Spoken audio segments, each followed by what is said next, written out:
अस्सलाम वालेकुम वरहमतुल्लाहि वबरकातुहू। दोस्तों हाणे अली हसन अब्बासी किताब आहे कोड़ लखपत जो कैदी जेल डायरी। लेखक रसू बख्श पली जो किस्त 17 7/6/1982 ईस्वी 9 बजा शाम। वेंजी चकर ॾेई आयो आहियां पछतो पहाका पढ़ियमि लफ़्ज़नि जी माना खे भेरो ॾिनुमि। केतिरा पछतो ऐं सिंधी लफ़्ज़ ज़रे घटि साॻिया आहिनि, बल्कि के लफ़्ज़ त सिंधी में पछतो मां आयल था ॾिसजनि। घणो जहिड़ो बुनियादी सिंधी लफ़्ज़ पछतो जो एतिरो बुनियादी लफ़्ज़ आहे जो उहो पछतो जे क़दीम पहाकनि में इस्तेमालु थियलु आहे। मसलन पछतो पहाको आहे पघाणू किसाबानू कई गुवा मुर्दारावी। पछतो सूरत ख़तीअ में लिखिबो गनरो कसाबानो कबनी गुआ सरदारी हुई, यानी घणनि कासाइनि जे विचां गऊं मुर्दार थी वेंदी। मुला डंडा खणी बीह रहिया आहिनि त नामुहरमनि ॾांहुं अखियूं खणी न निहारियो ऐं ज़ालुनि खे घरनि में ताला ॾेई छॾियो। होॾां इस्लाम जा ॿिया थंभा ओलिया अलाह जा सूफ़ी बुज़ुर्ग हुकुम था ॾियनि त दुनिया में जेकी बि सुहिणियूं सूरतूं आहिनि से अलाह ताला पंहिंजी ख़ुदाई हुस्न मझां ठाहियूं आहिनि। उहो हुस्न ख़ुदि ख़ुदा जे हुस्न जो जलवो आहे। माण्हुनि जूं जेके निगाहूं उन्हनि मोचारनि सूरतुनि खे ॾिसनि थियूं, उन्हनि निगाहनि में बि रब समायल आहे। मसलन हज़रत जामी अलैहिर्रहम जंहिंजो कलाम सभु मुला पढ़नि था ऐं संदसि सिफ़तूं कनि था, सो फरमाए थो त ए मौला, सोणनि जे चहिरनि मां पंहिंजी सूंहं जा जलवा पियो ॾेखारीं ऐं पोइ आशिकनि जे अखियुनि जे वसीले ख़ुदि पंहिंजे सूंहं जो दीदार पियो करीं। हुस्न खुदा अज रुए खूबां आशिकारा करदा, पसे चश्मे आशिकाने खुदरा तमाशा करदा। जामी। हाणे माण्हू वीचारा वञनि केॾां? होॾां मुला घुर्ज़ खयों बीठा आहिनि त सुहिणी सूरत ॾांहुं अखि बि न खणूं, हेॾां हू अलाह जा प्यारा चवनि था त ॾिसो तव्हांजे अखियुनि सां ख़ुदि रब दीदार में महू थो थिए। हाणे रब जो दीदार केरु बंदि करे, केरु अखियूं पूरे? होॾां हज़रत हाशिम शाह बादशाह 1735 ईस्वीअ खां 1840 ईस्वी त मुर्गो चए थो त हक़ीक़ी इश्क त मामूली ॻाल्हि आहे, असुलु ॾुखियो कमु त आहे मिजाज़ी इश्क, उहो ई असुलु इश्क आहे। ख़ुदाई इश्क में छा आहे? रब दा इश्क ॿहूं सुखाला ए ॿहूं सुखाली बाज़ी, गोशा पकड़ रहे हू साबिर फड़ तस्बीह बने निमाज़ी। सुख आराम जगत विच शोभा उते देख होवे जग राज़ी, हाशिम खाक रुलावे गलियां ए काफ़र इश्क मिजाज़ी। रब जो आशिक़ थियणु सवलो आहे, उहा मामूली रांदि आहे। साबिर थी तस्बीह खणी वञी कुंड में निमाज़ी थी विहणो आहे। दुनिया में सुख ऐं आराम मिलंदो, इज़त ऐं मान मिलंदो, हर को ॾिसी ख़ुशि थींदो। पर हाशिम, हीउ जेको मिजाज़ी इश्क आहे न, इहो काफ़र इश्क माण्हूअ खे घिटियुनि में रुलाए दर बदर ऐं ज़लील करियो छॾे। उहो कमु ॾुखियो आहे। इहो मसइलो जामीअ जो शेर पढ़ी ज़हन ते आयो अथमि। हाशिम शाह जी ससुईअ जी ॻाल्हि आहे, पर संदसि 64 बैत बि मशहूरु आहिनि। मंझंदि काफ़ी अनोखाई ओरिजिनैलिटी आहे। किथां किथां लतीफ़ जे भरिसां पासो ॾियो बि अचियो लंघे। मूं वसि वाको ॿुधणु कमु बरोच जो। शाह कूक दिला कोई कूक कहर दी मत साहिब जे सुण पावे। हाशिम दिल का दाह कर, दाह बि कहर जहिड़ी दाह थी सघे थो त तुंहिंजे सिर जो साईं ॿुधी वठे। ही सिटूं बि हाशिम शाह जो आहिनि। माई बेठ अखी विच वेखी, मेनू चाक कहिं कुझु दसदा। अमा मूंखे रांझण धराड़ कीअं थो नज़र अचे, उहो ॾिसणो अथई त अची मुंहिंजे अखियुनि में वेहो ऐं उन्हनि सां ॾिस। न बन शेख मशाइख प्यारी, न पहन लिबास फ़करदा, बन घायल मर दिल दी पीड़ी एता दाम मकरदा। ऐं दिल शेख मशाइख मथां थिए, फ़क़ीरी लिबास खां भॼ परे, ही सभु मकर जा ॼार आहिनि। कंहिं इंसान जे इश्क में घायल थी वञ, जॾहिं मरी तॾहिं बि ॿी कंहिं बीमारीअ सबबि मतां मरी, इश्क जे दर्द जी बीमारीअ में मरिजांइ। आशिक़ दीन न मज़हब रखदी, आशिक़ दीन न मज़हब रख दे, उन्हा दर्द ख़ुदा कर जाता। सचा आशिक़ इंसानी इश्क जे दर्द खे ख़ुदा करे ॼाणनि था। संदन ॿियो को बि दीन ऐं मज़हब कोन्हे। अयाज़ चयो नहर उहाई लहर किथे आ, गुज़री वियो जो पहर किथे आ। 150-200 साल अॻु हाशिम शाह चई वियो आहे, नदियां नीर रहन नित तारो, ओ कदे न होवन हल्की, जो जल अज गई इसराही, ओ फेर न आवन भर के। नदियुनि जो पाणी सदाईं वहंदो रहंदो, ही सुकी सुकी वरी तार थी वेंदियूं, पर जेको पाणी अॼु मंझांसि वही वियो सो वरी कॾहिं बि मोटी न ईंदो। केतिरनि ॻाल्हियुनि में पंहिंजे वक़्त खां अॻिते जो शाइरु आहे ऐं हिकु हद ताईं संदसि नवाण अॼु ताईं क़ाइमु आहे। मसलन हिंद ऐं सिंध जी शायदि कंहिं बि शाइर वक़्त जे बादशाहनि जे बारे में हीअं न चयो आहे। कह सुण हाल हक़ीक़त हाशिम हुण दियां बादशाह दी, ज़ुल्मा कूक गई आसमानी दिखियां रोज़ दिलां दी। ज़ुल्मा कूक गई आसमानी दुखियां रोज़ दिलां दी, आदमियां दी सूरत दसदी रक्षस आदम खोरी, ज़ालिम चोर पलीत ज़ानी ख़ौफ़ खुदायूं कोरी। हाशिम अॼोकनि बादशाहनि जा हाल ॿुधाए ऐं ॿुध बेहद ॾुखोयल दिलुनि संदन ज़ुल्मनि बाबति अहिड़ी दर्दीली दांह कई आहे जेका आसमाननि में वञी रसी आहे। उहे बादशाह इंसान न आहिनि, पर माण्हुनि जे वेस में राकास ऐं आदमखोर आहिनि। उहे ज़ालिम आहिनि, चोर आहिनि, पलीत ऐं ज़ानी आहिनि, ख़ुदा जे ख़ौफ़ खां ख़ाली ऐं कोरा आहिनि। अॼु सोचियुमि काश मूंखे कुझु अहम तरीन ॿोलियुनि सिखण लाइ वक़्तु ऐं माहौल मिले हा। एंजलिस अरबी ऐं स्पेनीअ समेत 20 ॿोलियूं ॼाणंदो हो। माओ ज़ेतुंग 80 सालनि जी उमिरि में अंग्रेज़ी पे सिखियो। काश आउं दुनिया जे अज़ीम फ़नकारनि ऐं दानाअनि खे संदन असुलु मादरी ॿोलीअ में पढ़ी सघां। सैफ़ो खे यूनानीअ में, उमरुल कैस खे अरबीअ में, फिरदौसी ऐं कुरतुल ऐं ताहिरा खे हाणोकी धिका स्टार्ट फ़ारसीअ में न पर असुलु फ़ारसीअ में, कालीदास खे संस्कृत में, तुलसीदास कबीर ऐं मीरा खे हिंदीअ में पढ़ी सघां। उहा ॻाल्हि बिल्कुलु मुमकिन हुई बशर्ते कि असांजे मुल्क में रुगो उर्दूअ जो मर्ज़ न हुजे हा। लखनऊ ऐं दिल्ली खां सवाइ ॿी हेतिरी सॼी खुदाईअ जे वजूद जो बि अहसासु हुजे हा ऐं दुनिया जूं ॿोलियूं सेखारण जो पूरो इंतिज़ाम हुजे हा। चीनी मूंखे शायदि क़यामत ताईं कान ईंदी, बाक़ी भायां थो ॿी हर का ॿोली मुनासिब वक़्त में सिखी सघां थो। मुनीर रेडियो खणी आयो आहे, उन सां गॾु बिजलीअ ते वॼाइण जी वाहिर बि आहे। हाणे त मज़ा थी विया। ओचितो हिकिड़ी फिल्म ॻिचीअ में पइजी वई आहे, फुरड़ीअ खां वॾेड़ी ऐं फट खां अञा घटि आहे, पर थी सघे थी। कुझु करण जा रस्ता जेल में किथे, बुरी ॻाल्हि ऐं सा बि बुरे वक़्त ते 12 महीननि में ही ॿियो वॾो बुरान आहे। मुंहिंजो तजुर्बो आहे त जेके माण्हू दुनिया में कंहिं बि ॻाल्हि में ॿ विखूं अॻु भरियूं खणणु चाहिनि था ऐं 4 माण्हू पाण सां भीड़ा करणु घुरनि था, तंहिंजे राह में वॾी रुकावट ॿाहिरीं न अंदरी हूंदी आहे। अक्सर हालतुनि में दुश्मन जे अक्सर सोचियल सम्झियल दुश्मनीअ सबबि न, पर पंहिंजनि तरफ़ां रुगो बेख़्याली ऐं अणॼाणाईअ, लापरवाही, जहालत, हलकिड़ाई ऐं ख़ुदि मतलबीअ सबबि घणे में घणो नुक़सानु थींदो आहे। को माण्हू 12 महीना भले पियो सॼे जहान खे पेरे पवंदो रहे ऐं संदसि ख़ाकशोरियूं कंदो रहे, पर संदसि हिकिड़े या ॿिनि पंहिंजनि पुटनि, भाइरनि या ॿियनि यारनि ऐं पोइलॻनि तरफ़ां कयल हिकिड़ी ख़रमस्ती संदसि समूरे कए ते पाणी फेराए, संदसि महिनतूं मुर्दार करे खेसि कांगतड़ो करे ॾोहारियुनि जे पिंजरे में बीहारे सघे थी। जेके माण्हू चइनि यारनि, भाइरनि ऐं हमदर्दनि जे विच में वॾे इत्मीनान सां वेठा रिहाणियूं कंदा आहिनि, तन खे जे उहा ख़बर हुजे त जेके माण्हू संदन ॻाल्हियूं पिया ॿुधनि, तन मां के थोरी देरि खां पोइ वञी संदन ज़ोर ते ऐं संदन आड़ में राज तपाईंदा, टट मस्तियूं कंदा ऐं ढीक छॾींदा ऐं संदन वास्ते माण्हुनि में हमदर्दी वधाइण बदिरां संदन वास्ते नित नवां दुश्मन पैदा कंदा, त जेकर संदन कचहरियुनि करण तां अरवाह ई खॼी वञे। भुटे साहब जो मिसाल ई काफ़ी आहे। हिन वीचारे ॾाहपूं हिरफ़तूं निहठायूं ऐं ख़िदमतूं करे साल में 100 कम जा माण्हू ठाहिया थे, त संदसि कन फिदाइन ऐं सरफरोशनि पंहिंजनि कारकुननि सां अहिड़ा 1000 माण्हू संदसि सिर जा वेरी बनाए थे छॾिया। आही राणे ओबिणी रन विञाए रंबो। उन करे ई चयो अथनि, बने तुम दोस्त जिसके दुश्मन उसका आसमान क्यों हो। जंहिंजा तो जहिड़ा दोस्त हूंदा, उन सां तक़दीर जे विढ़ण जो कहिड़ो कमु, तूं ई काफ़ी आहीं। तंहिं मुनीर जी हालत ॾिसी डिॼी वियुसि। अॻे जॾहिं संदसि ड्यूटी पोयों दफ़ो हिते जे बदिरां ॿिए हंधि लॻाई वई, तॾहिं मुड़ुसु सहकंदो मूं वटि आयो।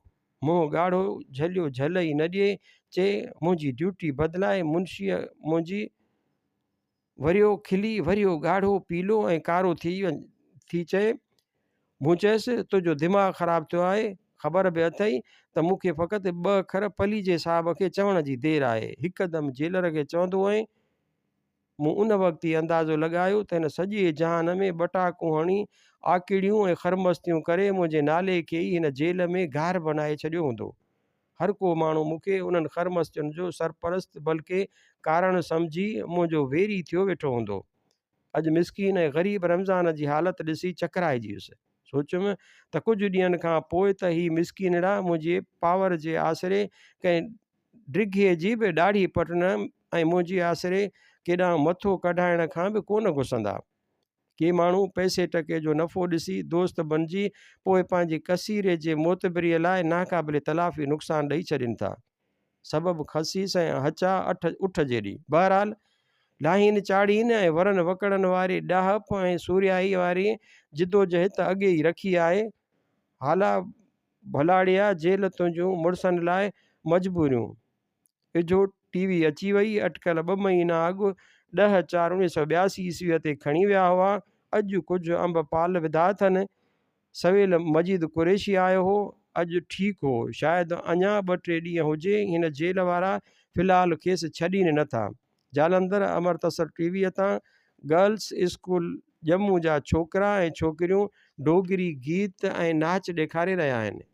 का बि हलकिड़ाई ऐं टरड़ाई कान्हे। 13-13 सालनि जा छोकिरा ऐं छोकिरियूं निहायत मासूमियत सां हिकिड़ो प्यार जो मंज़र पिया ॾेखारीनि।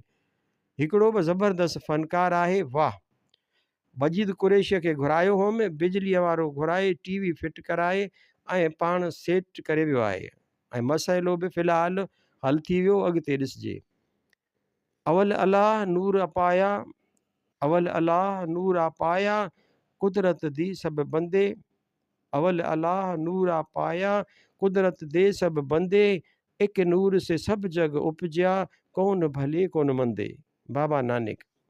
जालंधर टीवीअ तां फ़रीद पंजाबी शाइरीअ जी जनम दाता ते मुज़ाकरो पियो हले।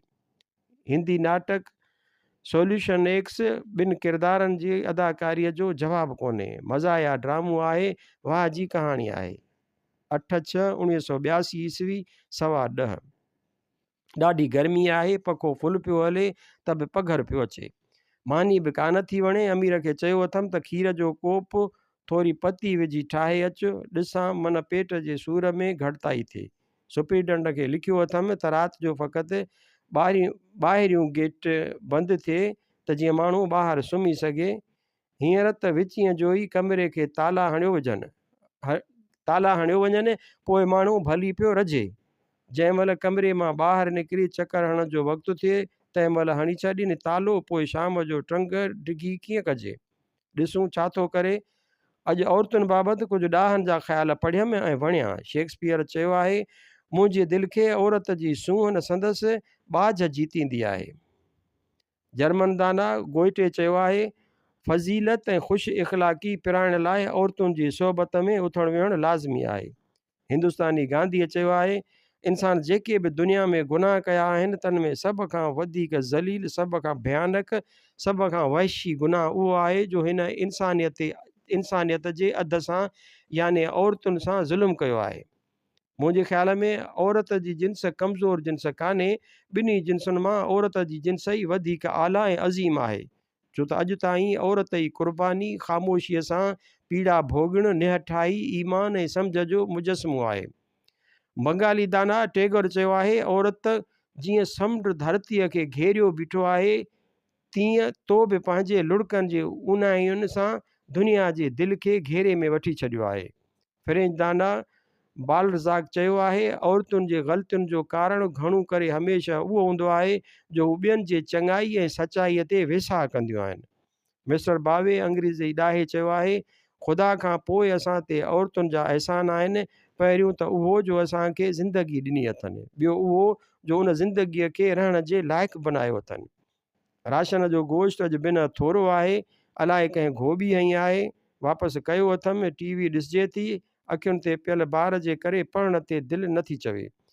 सांझीअ चतरहार आहे राति आख़िरी प्रोग्राम फिराक गोरखपुरीअ खां लखनऊ टीवी तरफ़ां वरितल इंटरव्यू जो रिकॉर्ड हो।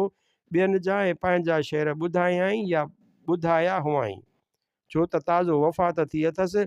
संदसि 2 शेर मूं नोट कया।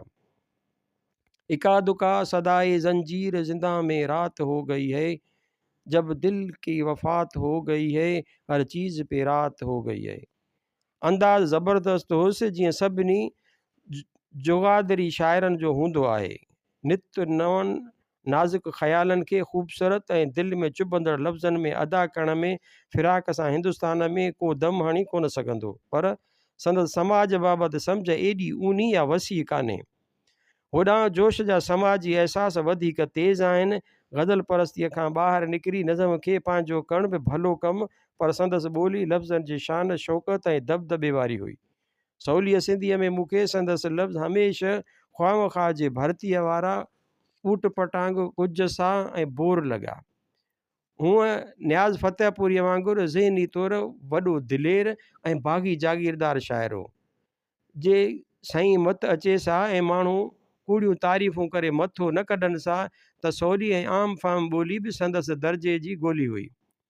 फ़ारसी ऐं अरबीअ जा अखर खणी उन्हनि जे असुलु मफ़हूम ऐं सही इस्तेमाल जूं टंगूं ॿाहूं भञी उन्हनि खे बदसूरत ऐं बुछड़ो करे सुञाणप खां ॿाहिरि कढी छॾियो त तव्हांजी जदीद पाकिस्तानी इल्मी उर्दू तयारु। बोगस अरबी प्लस बोगस फ़ारसी प्लस बोगस अंग्रेज़ी बोगस पाकिस्तानी इल्मी उर्दू। ग़ालिब जो काफ़ी कलाम ख़ामख़्वाह जी मुश्किल लफ़ाज़ीअ जो शिकार थियल आहे। संदसि बहितरीनु कलाम उहो आहे जेको संदसि ख़तनि वांगुरु सादो ख़ूबसूरत ऐं बेमिसाल आहे। इब्ने मरियम हवा करे कोई, इब्ने मरियम हुआ करे कोई, मेरे दुख की दवा करे कोई। उर्दूअ जे सभिनी वॾनि शाइरनि जे कलाम जो वॾो हिसो उन फज़ूल मुश्किल पसंदी ऐं ख़्वामख़्वाह जी कूड़े इल्मी मोतबरीअ जे नज़र थियल आहे। ख़्वाह मीर दर्द जहिड़ा के थोरा आहिनि जेके उन बीमारीअ खां घणी क़दुरु बचियल आहिनि। कुली कुतुब शाह वली दखनी दर्द नज़ीर अकबर आबादी बहादुर शाह ज़फ़र असल में ज़ौक़ जो कलाम उन करे हाल सारो घणे भाङे निस्बतन हक़ीक़ी शाइरी आहे, ख़्वामख़्वाह जे लफ़ाज़ी न आहे। हूअं जॾहिं अजाई लफ़ाज़ीअ खां आजा आहिनि तॾहिं मीर जे शेरनि जो कहिड़ो जवाबु। मीर इन नीम नाज़ आँखों के सारे मस्ती शराब, मीर इन नीम नाज आँखों की सारी मस्ती शराब की सी है। बेअख्तियार मिस्री शाह यादि अची वियो आहे, खयाऊं खिली नीण गहरा गुलाबी। उते ॻाल्हि यादि अची वई, पाणिवो चवे थो त अरस्तु जी साइंसी अज़मत जी जाइज़ एतिराम जो नाजाइज़ इस्तेमालु ईंदड़ कई सदियुनि ताईं साइंस जे वाधारे जी राह में रुकावट बणिजी वियो। असां शाह जी अज़मत खे ईअं इस्तेमालु कयो आहे जो ॼण शाह जे शाइरीअ मां ॿी शाइरीअ जी भाणी सिंध अंदरि की न सरजियो ऐं उहा शाइरी ख़ुदा न ख़ास्ता नांगे निपुटी रहिजी वई। लतीफ़ सभिनी रुमानवी दास्तनि जो अतरु निचोड़े कढी उन्हनि में अलाए छा छा मिलाए उन्हनि खे अहिड़ियूं चीज़ूं बनाए वियो आहे जो वरी ॿिए कंहिं वाता उन्हनि दास्ताननि जो नालो बि माण्हू भाए त न ॿुधां। तंहिंखां सवाइ बहित बि रुॻो शाह जा ई मज़ो था ॾियनि। उहा ॻाल्हि असांजे लाइ नुक़सानकार आहे। पंजाबीअ जा जेतिरा ग़ैर दास्तान गो शाइर मशहूरु आहिनि जहिड़ो बाबा फ़रीद, शाह हुसैन, बुले शाह, सुल्तान बाहू, हैदर मुल्तानी, ख्वाजा फ़रीद अहिड़ा ई मशहूरु आहिनि दास्तान गो शारा, पेलो, मिर्ज़ा साहिबा, दामोदर, हीर रांझा, अहमद गुजर, हीर, हाफ़िज़ बरखुरदार रांझा, ससी पुनू वग़ैरह। वारिस शाह, मुक़बिल हीर, हाशिम शाह, ससी, मियाँ मोहम्मद बख्श, सैफुल मलूक वग़ैरह। हाणे त अमरता प्रीतम जे ख़िराज तहसीन ॾियण खां पोइ पंजाब जो वॾे में वॾो शाइर वारिस शाह तस्लीम थिए थो जेको महज़ हिकिड़ो दास्तान गो आहे। असां वटि हसीब तेवणी जहिड़ा दास्तान गो अहिड़ा आहिनि जंहिंजो मुक़ाबिलो कंहिं वॾे ढंग दास्तान गो सां करे सघिजे थो, पर असां मां केतिरनि खे असांजे दास्तान गोयनि जी रुॻो सखणी ख़बर आहे। बहरहाल मूंखे त कान्हे। तंहिंखां पोइ लतीफ़ खां अॻु जा शाइर काज़ी काज़न, शाह करीम ऐं शाह इनायत ऐं मेवन इनायत मामूली शयूं न आहिनि। लतीफ़ लतीफ़ आहे, पर हिननि जा बि केतिरा ई बेत लतीफ़ जे रिसाले में ईअं मिलिया पिया आहिनि जो सवाइ कंहिं जफ़ादारीअ जे ॿिए खे पतो ई कोन पवंदो त कहिड़ो लतीफ़ जो कहिड़ो ॿिए जो। करीम जी हिन शहर जी बंदिश ऐं संदसि तासिर ऐं माजरा लतीफ़ खां घटि आहे। आयल सोणू रद सोहणी काम वसे, सुती हुअड़म गॾु जाॻां तां नाहे पिरी। अमा ख्वाब अजाया आहिनि, ख्वाब ते मतां का वसे, या काज़ी काज़न जे हिन शहर खां वधि को ॿियो। कंज़ कदूरी काफ़िया जे पढ़ी परूड़ी सभ, त कर मंडी माकोड़ीअ खूह में पेई कछे उभ। वॾनि इल्मी भुगड़नि ऐं एंडनि जे समूरे इडंबर जा कम ई लाहे रखियई। सिंधी गज़ल काफ़ी ऐं बैत बि हरू भरू घटि कोन्हनि। असां मां घणा सचल मिस्री शाह, ख़लीफ़े नबी बख़्श सांगी ऐं सावण फ़क़ीर जहिड़नि शाइरनि जे कलाम मां फैज़ वठनि था। मुंहिंजे ख़्याल में लतीफ़ ते घणे में घणो कमु थियणु खपे ऐं उन में का बि कोताही न थिए। उन सां गॾु असांजे माण्हुनि खे ॿियनि अॻियनि तोड़े विचें दौर जे शाइरनि जे कलाम मां बि फैज़याब थियणु घुरिजे ऐं उन्हनि जो क़दुरु करणु घुरिजे।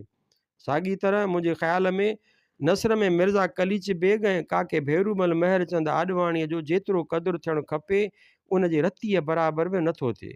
हालांकि उन्हनि जा ॾींहं बि तमामु वॾी धाम धूम सां मल्हाइणु घुरिजनि ऐं सॼी सिंध में मल्हाइणु घुरिजनि। मूंखे पक कान्हे, पर आउं भायां थो त कलीच जहिड़ी शइ उन ज़माने में पाकिस्तान जे इलाइक़नि में त ठहियो, पर दहली, यूपी ऐं लखनऊ में बि कान हुई। मूंखे उन पट में ॿियो को बि माण्हू कोन सुझे जंहिं अकेले सिर पंहिंजी ॿोलीअ लाइ एॾो अथाह एतबार में बि न ईंदड़ कमु कयो हुजे। 9/6/1982 ईस्वी 4 बजा शाम थोरो सुम्ही उथियुसि ऐं गदर पार्टीअ जी तारीख़ बाबति पढ़ियुमि। हीअ उहा पार्टी आहे जंहिंसां मौलाना उबैदुल्लाह सिंधीअ जो वास्तो पियो। मज़ो ही त गदर वारा सिख पंजाबी ऐं ही मुस्लमान, सो बि मौलाना ऐं मथां सिंधी, पर धुरियूं ॿई असल में सिख ऐं पंजाबी। मौलाना असल में सिख हो। हीअ पार्टी अमेरिका जे कैलिफोर्निया रियासत में पोरियो कंदड़ सिखनि 1913 ईस्वीअ में हिंदुस्तान जे आज़ादीअ लाइ ठाही हुई। संदन अख़बार जेका उहो अमेरिका में कढंदा हुआ तंहिंजो नालो हो गदर यानी बग़ावत। उन तां उहो नालो पियो। कैलिफोर्निया में कुल 10,000 सिख पोरियत हुआ। 1914 ईस्वीअ में गदर पार्टीअ उन्हनि खे चयो त पंहिंजा धंधा धाड़ियूं छॾे हली हिंदुस्तान आज़ादु करायो। 10 मां 8,000 सॾ ते लबेग चयो। उन्हनि मां 2,500 खे बरतानिया सरकार नज़रबंदि कयो, 400 जेल में विधा विया ऐं हिननि ते सख़्तु चौकसी रखियाऊं। आख़िर में हमराहन बग़ावत कई, सम्झायूं त पंजाबी फ़ौज बि साथ ॾींदी, उन न ॾिनो। बग़ावत नाकाम थी, गिरफ़्तारियूं थियूं, 42 ॼणा फांसीअ ते चढ़िया, 114 ॼणनि खे जनम क़ैद ॾेई कारे पाणी मोकिलियो वियो ऐं 93 ॿियनि खे मकानी जेलनि में सज़ायाब करे रखियो वियो। पर एॾी करबला खां पोइ बि हमराह मुड़िया कोन, वरी वञी मास्को खां निकिता, बर्लिन में अॾो, काबिल में अॾो, वियतनाम में अॾो, शिंघाई ॾांहुं कासिद, मतिलबु त जहाँ हुई जेरी वरची न वेठी। जेसी मजान हिकिड़ो बि बचियल हो तेसी ताईं विढ़ंदा रहिया। आख़िर उहा तहरीक कम्यूनिस्ट तहरीक में शामिल थी वई ऐं उन कम्यूनिस्ट तहरीक खे चोटीअ जा अॻुवान ऐं कारकुन ॾिना। सिखनि जी तारीख़ पढ़ण जहिड़ी शइ आहे। हैरत अंगेज़ शइ आहे। सिख अमरता प्रीतम बि त मौलाना सिंधीअ वांगुरु सिख आहे। यादि रहे त असांजे पंहिंजनि सिंधी हिंदुनि जो वॾो तादादु सिख मज़हब जो पोइलॻ हो ऐं आहे। अलबत जीअं असांजे हुरनि में हिकिड़ा फ़िरकी ॿिया सालिम जमायत, तीअं ही बि पुरअमन सिख आहिनि। अक़ीदा साॻिया, अलबत रहणी करणी थोरी नरम। पाकिस्तान जी बाज़ो ई शमशीर ज़न आहे पंजाब। उन में मुसलमान भारी अक्सरियत में 1931 ईस्वीअ में मुसलमान 56.50% हुआ ऐं सिख फ़क़ति 14%। उन 14% जी ख़सीस अक़लियत पूरा 100 साल बाज़ो ए शमशीर ज़न ते राज कयो आहे। 250 साल अॻु खां वठी अंग्रेज़नि जे दौर ताईं पंजाब उन ख़सीस अक़लियत खां कंबंदो रहियो आहे। अंग्रेज़नि जे दौर में बि साम्राज्य ख़िलाफ़ु मर्दानगीअ जा जेके बि कम थिया, सखणी ॼाड़ी बाज़ीअ में सिख मुक़ाबिलो कोन करे सघंदो, तन में सिख छायल हुआ। अलबत सिख जागीरदार ऐं रुजत परस्त तबिको बि पंहिंजे नाले सां हो। हींअर उन बला खे अमरीकी साम्राज्य इस्तेमालु करणु घुरे थो ऐं करे रहियो आहे। पर खोड़ीअ खे घुमरो कोन्हे। इनकलाबी जदोजहद में सिख अॼु बि वॾो कमु करे रहियो आहे। जोशमली आबादीअ जे मशहूरु नज़म जो हिकिड़ो बंदु यादि आयो आहे। वो भगत सिंह जिसके गम में अब भी दिले नाशाद है, उसकी गर्दन में जो डाला था वो फंदा याद है। सिख इनकलाबी भगत सिंह हिन ई लाहौर शहर जेल में 23 मार्च 1931 ईस्वीअ ते आज़ादीअ जा नारा हणंदे फांसी चढ़ियो। मतिलब त इश्क वांगुरु वतन दोस्ती, इंसान दोस्ती, अवाम दोस्ती, हक़ परस्ती, कुर्बानी ऐं सचे इनकलाबी सुरियाईअ जी बि का हिकिड़ी ज़ात कान्हे। को हिकिड़ो वतन कोन्हे, को हिकिड़ो रूप ऐं रंग कोन्हे। उहा शइ कॾहिं बदर ऐं करबला जो मैदान आहे, कॾहिं ग़ुलाम बाग़ी स्पार्टेक्स ऐं ईसा जो सलेबनि ते संसार आहे, कॾहिं मंसूर जा अनल हक़ जा नारा आहिनि, कॾहिं लतीफ़ जा बैत ऐं फिरदोसी जा तराना आहे, त कॾहिं वियतनामी तरोंग भेनरुनि जूं ऑफ आर्क, कुरतुल ऐं ताहिरा, दोदे, दरिया ख़ान, होशू, हेमू ऐं लोमेम्बा जूं सरकश ललकारूं आहिनि। कॾहिं भगत सिंह ऐं वान त्रोई जी सूरियाई आहे, कॾहिं ससुईअ जी जफ़ाकशी ऐं जाखोड़ ऐं सोणीअ जी सरफरोशी आहे, त कॾहिं मारुईअ जे सांगियुनि ऐं झांगियुनि सां अटल वफ़ादारी ऐं सदा सोभारो सत आहे। उहे सभु हिकिड़ी शइ यानी इंसान दोस्तीअ जा मुख़्तलिफ़ रंग बिरंगी रूप ऐं जलवा आहिनि। अच्छा जी, मैं तशरीफ़ ले आवांगा 29 तारीख़।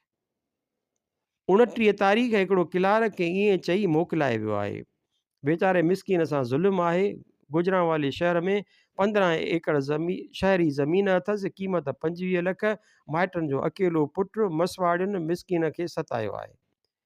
वकील खे ग़रीब माण्हू किथां फी ॾे। लाचार मूं कैदीअ खां मुफ़्त जे बेगर वठणी पई अथसि। हाणे उन ते तारीख़ तशरीफ़ खणी ईंदो। हाणे 29 तारीख़ तशरीफ़ खणी ईंदो।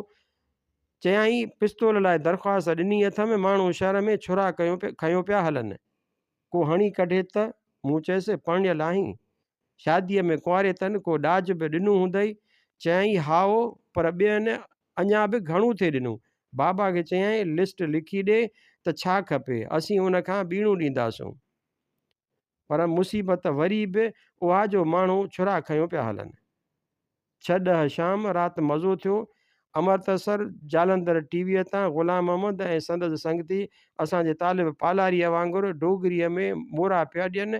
राति अमृतसर जालंधर टीवीअ जी ख़ूबसूरत अनाउंसरनि वॾी ड्रामाई अंदाज़ में मुरकंदे चयो, अंगण बहारिया तोजा वाटो निहारिया। हुण तव्हानू असी हिकु मुल्तानी कलाम सुनवातियां। ऐं पोइ रूना लैला वॾे अंदाज़ सां शुरू कयो, अंगण ॿुहारियां तुंहिंजो वाटो निहारियां। जहिड़ो आवाज़ तहिड़ी स्टाइल ऐं अंदाज़ सुख साज़िंदा पघराए विधाई। सिख साज़िंदा पघराए विधाई।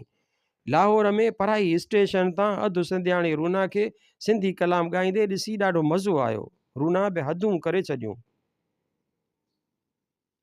तेरी सूंह पुले गयो पेणा खाना, तेरी सूंह पुले गयो पेणा खाना, तुंहिंजी सूंह कसम विसरी वियो खाधो पीतो।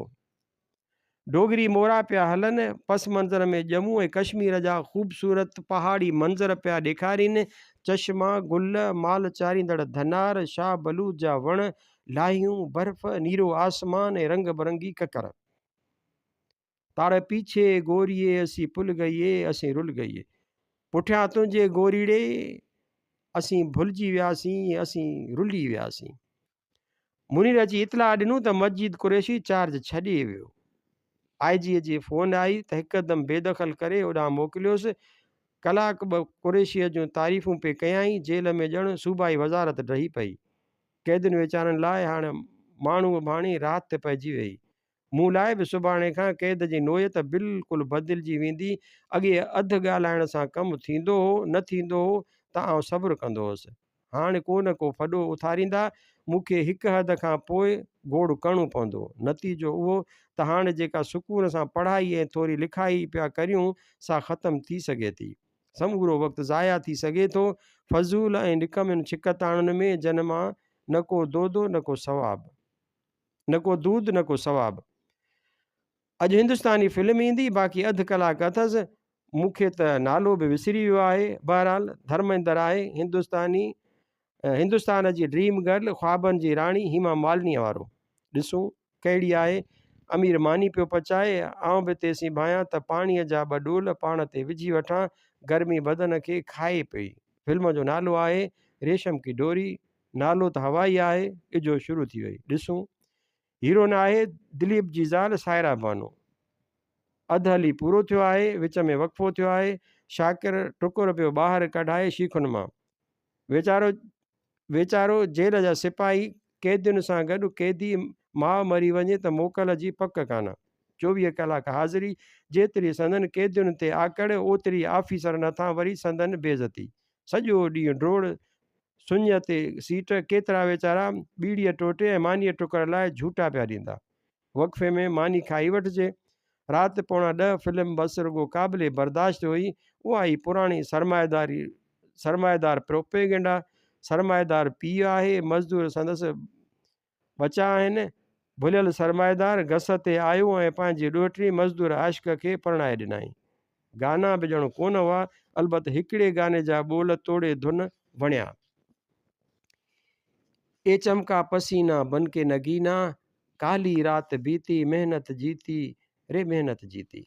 हिकिड़ो सिंधी जुमिलो बि हिकिड़े सेठ खां चवाए छॾियाऊं, हीअ त सुठी ॻाल्हि आहे। जुमिलो ॿुधी दिलि ख़ुशि थी वई।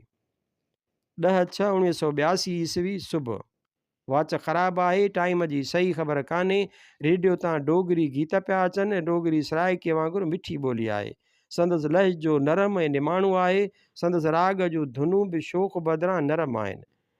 अंगण में खट विछायो, अंबनि जे ओट में वेठो आहियां। अंदरि ॾाढी घुट आहे, ॿाहिरि थधी हवा पई लॻे। पहाड़ी आलाप पियो थिए। ओ बागें पकियां नी अंबियां चलार शौकणी, ए मुंहिंजी शौक़ीन महबूबा, बाग़नि में अंबियूं पची वियूं आहिनि। चानन ए रात ते गुलाबी अखियां, आया जो बनी बरोण दा सिंगार शौकणी। राति चांड्रो की आहे, तुंहिंजूं अखियूं गुलाबी आहिनि। तुंहिंजे जोबन खे ठहंदड़ सिंगार अची वियो आहे।